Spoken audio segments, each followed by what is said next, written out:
How to enable or disable Instagram video autoplay. Hello everyone, welcome back to our channel. Today I'll guide you on how you can enable or disable Instagram video autoplay.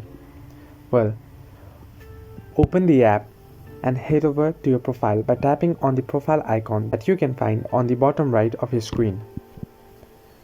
Once here, head over to three-line icon, tap on it that you can find on the top right of your screen. Now go to settings and here you can find the option account. Tap on it and if you scroll down you'll find the option cellular data use. Click on it. Now you cannot directly enable or disable Instagram video autoplay, but Instagram does give you a feature to turn on this little data saver mode. What happens if you turn this on is Instagram will try to limit your data uses.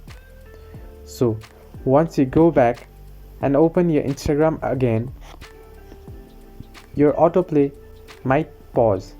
Well, if you are on your Wi-Fi, then the video will play, but if you are on your data, then Instagram will try to not use up your cellular data much, and so your video will not autoplay.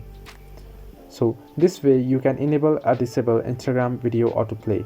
Hope you liked the video. Do like and subscribe, and do not forget to leave a comment down below if you have any further issues.